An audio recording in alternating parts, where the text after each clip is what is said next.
안녕하세요. 오늘은 8월 10일 연중 제19주일입니다.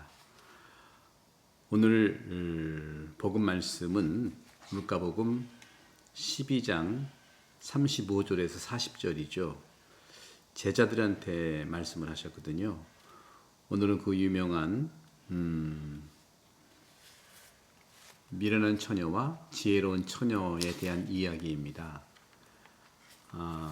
저는 오늘 복음을 주제를 정한다면 기다림은 한 번이 아니라 계속된다 하는 말씀을 드리고 싶어요. 기다림은 계속된다. 그리스도교의 이 성경에 나타난 종교는 기다림이죠. 오늘 복음에서 혼인잔치에서 돌아오는 주인이 도착해서 문을 두드리면 곧바로 열어주려고 기다리는 사람처럼 되어라 하고 말씀하세요. 중동 지역의 혼인잔치를 이렇게 체험한 사람에 의하면 고고학 연구 클럽이 있는데 고고학 연구 클럽 그룹들이 근동지방의 연구를 위해 써놨는데 호텔에서 잠을 자고 있는데 밤인데도 갑자기 큰 소리가 나면서 호텔 앞을 바라보니까 뭐 환하게 무슨 전쟁이라도 일어난 것처럼 떠들썩하면서 불이 밝혀졌다는 그런 경험을 나누는 걸 봤거든요. 바로 그게 혼인잔치였다고 그래요. 밤에 등불 켜놓고서 신랑이 언제 오나 하고서 이제 기다렸다는 거죠. 이처럼 혼인잔치에서 돌아오는 주인이 도착하면 문을 두드리면 곧바로 열어주려고 기다리는 사람처럼 되어라 하는 말씀이죠. 주인이 와서 볼 때에 깨어있는 종들, 정말로 그 주인은 띠를 메고 그들을 식탁에 앉게 한 다음 곁으로 가서 시중들 것이다 하고 말씀하세요. 밤중에 오든 새벽에 오든 아까 그 경험한 거 있죠. 밤중인데 뭐 큰 소리가 나면서 불빛이 엄청나게 밝았다는 거죠. 기름이 많았던 모양이에요. 오늘 미련한 처녀는 기름이 없어가지고 등불만 가지고 있었는데 그것이 현실적으로 이제 드러난 것이죠. 그러면서 새벽에 오든 밤중에 오든 종들의 그러한 모습을 보게 되면 그 정도는 행복하다 하는 것이죠. 그러면서 명심하라고 하시면서 도둑이 몇 시에 올지 집주인이 알면 자기 집을 뚫고 들어오도록 내버려 두지 않을 것이다 하는 것이죠. 너희도 준비하고 있어라. 너희가 생각하지도 않은 때에 사람의 아들이 올 것이다 하고 말씀을 하세요. 오늘은 요것만 말씀을 좀 드릴게요. 여러 가지인데 짧은 그 복음으로 이렇게 해나가는데 바로 이 점들을 우리는 사실은 이 토마스 아퀴나스는 우리 중세의 대신학자죠. 토마스 아퀴나스가 이렇게 말씀하셨어요. 헌신이라고 하는 것은 모든 선에 대한 자세라고 정의를 내렸어요. 그러니까 모든 선은 뭡니까? 착한 일이고 또 선의 본질이 하느님이니까 하느님에 대한 또 오늘 복음에서는 신랑이 바로 예수 그리스도를 포함하는 구세주이기 때문에 그 선에 대한 자세가 바로 헌신이라는 것이죠. 그래서 준비되지 않은 사람들은 시간을 많이 낭비한다는 거죠.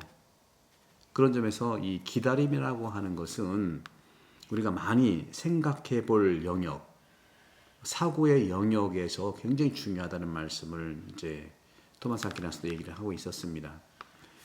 오늘 복음에서 슬기로운 처녀와 어리석은 처녀의 비유 이야기는 죽음에 대비하라는 이야기입니다. 죽음에 대비하라는 것에 대한 이야기인데 어떤 것이냐면 예상치 못한 상황에서도 우리가 죽을 수 있다는 거예요. 죽음이라는 것은 태어나는 순서는 있지만 주님 품에 가는 순서는 없잖아요.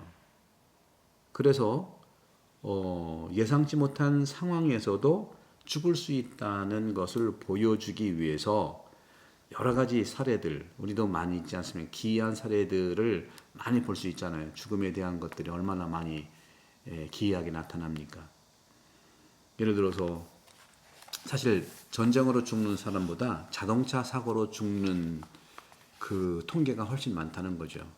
미국도 그렇고 전 세계적으로 보면은 아마 전쟁은 정말 나쁜 일이지만 자동차 안에서 세상을 떠난 분들이 꽤 되는 것이죠. 다 모아보면은.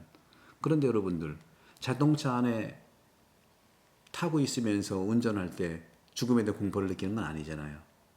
하지만 전쟁 중에는요, 내가 그렇게 공포를 느끼는 것은 뭐 때문에 그럴까요? 전쟁은 바로 죽음을 가져다 준다 하는 그런 의미 아니겠습니까?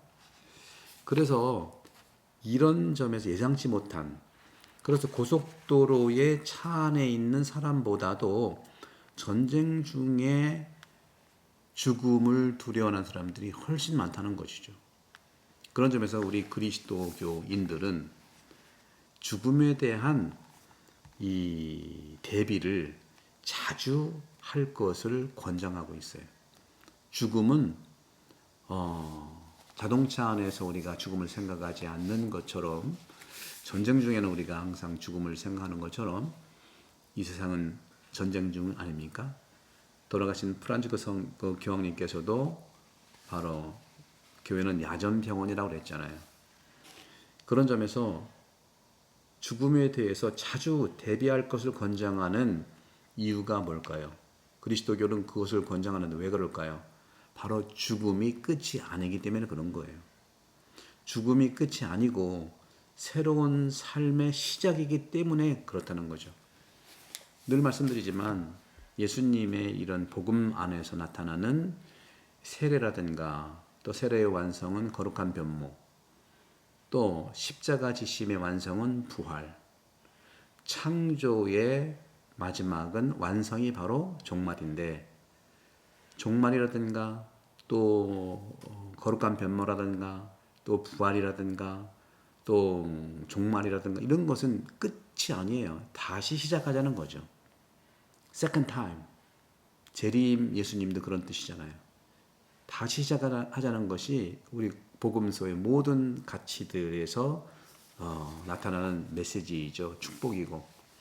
그런 점에서 죽음은 끝이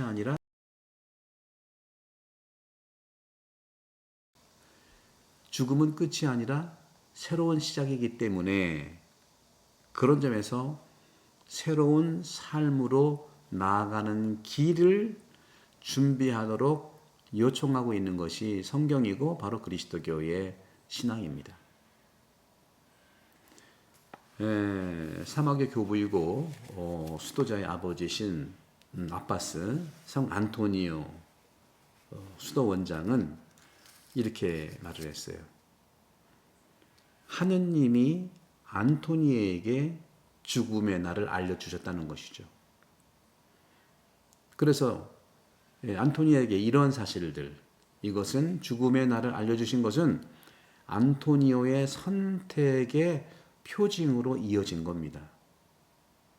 죽음을 아는 자들은요, 양심을 버리지 않습니다. 죽음을 아는 사람들은요, 양심을 바로잡는 사람들이에요. 그리고 자신의 마음과 삶을 정화할 수 있는 사람들을 말하고 있는 거죠. 하지만 죽음을 알지 못하고 이것이 나와 무관하다고 생각할 때는 그렇지 않은 것이죠. 그렇게 봤을 때도 저는 여러분들과 함께 이제 나눌 수 있는 것은 이런 부분들이에요. 죽음을 알지 못하는 사람들은요, 마지막 순간까지도 자기의 삶을 이용해서 지상생활에서 기쁨만, 쾌락만 서둘러서 찾고자 애쓰는 사람들이 아닐까 하는 것이죠. 이것은 우리가 다음번에 마실, 어떻게 보면 죽음의 병을 미리 마시는 것이 아닐까 하는 거죠. 매일매일 다른 사람들이 마실 그런 죽음의 병을 마신다는 것이 아니겠는가. 죽음을 정말 진지하게 생각하는 사람들은요, 건강한 두려움을 느끼는 사람들입니다. 그 두려움이 삶을 바로 잡도록 이끌기 때문인 것이죠. 사랑하는 우리 가톨릭 책방 구독자 여러분, 죽음과 함께 시간은 끝납니다. 하지만 삶은 단순히 그 시간만으로 끝나는 것이 아니에요. 삶은 많은 사람들과의 만남으로 이어지는 겁니다. 여러분, 천국에 왜 가고 싶어요? 천국에 가고 싶은 거는 저는 하느님이 계시기 때문에 그렇고, 당연히 예수님이 계시니까 예수님 보고 싶어요. 그렇지만 예수님은 지금도 나는 만나거든요. 제가 보고 싶은 분은 지금 저희 아버지 보고 싶고, 저희 어머니 보고 싶고, 내가 어렸을 때부터 만났던 분들을 다 보고 싶은 거예요. 여러분들 결혼식장에 왜 가요? 상갓집에 왜 갑니까? 상갓집에 돌아가신 분은 어떻게 볼 수 없잖아요. 잘 모셔져 있으니까. 그런데 그 돌아가신 분과 관련된 모든 친구들 다 만나잖아요. 그래서 상갓집과 결혼식은 사람을 만나러 가는 겁니다. 천국도 역시 마찬가지예요. 내가 아는 사람을 만나러 가는 것이 천국이라는 것이죠. 그래서 죽음과 함께 이러한 사람들과의 만남들, 적어도 인간적인 관점에서는 중단되는 것처럼 보이지만 기다림은 계속되고 삶은 계속된다는 것을 얘기하는 거죠. 어느 시인이 그런 얘기 했잖아요. 당신은 바다를 넘어가지도 산을 넘어가지도 않았습니다. 하지만 당신과 나 사이에는 작은 풀 한 포기도 남아있고 자랄 뿐이다. 늘 있다는 것이죠. 내가 죽어도 그 풀은 항상 존재한다는 것이죠. 신앙은 이렇게 바로 죽음이 구원받은 모든 사람에게 다가가 구세주 예수 그리스도를 만날 수 있는 길을 제공한다는 것을 가르치는 것이 바로 신앙이에요. 어떤 신앙? 부활신앙이죠. 계속해서 저는 부활신앙에 대한 말씀을 지난주부터 계속 말씀드렸잖아요. 그렇죠? 부활은요, 육체적인 삶과 연속적이기도 하지만 또 부활한 몸을 나도 예수님을 만났기 때문에 나도 부활한 몸이 되어야 되기 때문에 부활한 몸이 어떻게 될 것인가 또 비연속적으로 만나게 되어 있어요.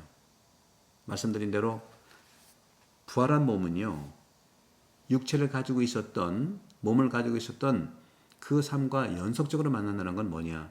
예수님도 십자가상에서 손에 십자가 모습, 옆구리의 창 모습, 토마스한테 만져라고 했잖아요. 만져보아라, 찔러보아라. 부활하기 이전에 사랑하는 사람들을 위한 상처는 부활한 몸이 됐을 때도 보이게 되어 있어요. 보인다는 거죠. 그게 바로 부활한 몸의 특징이라고 볼 수 있어요. 그러나 비연속적인 것은 뭐냐? 부활하지 않았던 모든 육체적인 삶에서 우리가 정말 회개하지 못하고 정말 죄를 짓고 또 회심하지 못했던 그 육체만을 가지고 있던 나 자신이 부활한 몸으로서 새롭게 하느님과 함께 예수님과 함께 부활한 몸이 된다는 그런 사실이죠. 이렇게 신앙은요, 바로 죽음이 구원받은 모든 사람에게 다가가서 구세주 예수 그리스도를 만날 수 있는 길을 제공한다는 것이죠. 내 삶에서 가장 행복한 지금 이 순간을 준비하고 싶지 않은 사람이 어디 있겠습니까? 오늘 복음에서 허리에 띠를 메고 등불을 켜놓는 것은 혼인잔치에서 돌아오는 주인이 도착해서 문을 두드리면 곧바로 열어주려고 기다리는 사람처럼 되어라 하는 그런 혼인잔치에 기다리고 있는 지혜로운 처녀가 될 수 있도록 주님께서는 허리에 띠를 메고 등불을 켜놓으라고 말씀을 하십니다. 오늘 복음에서의 이런 루카 복음의 이 말씀들에서는요, 말씀드린 것처럼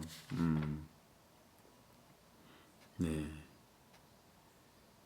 지혜로운 처녀와 슬기로운 처녀의 직접적인 아니지만 신랑을 준비하는 그 여인들로서 우리도 늘 깨어서 기다리는 슬기로운 처녀가 될 수 있기를 축복드리고, 구독은 사랑입니다.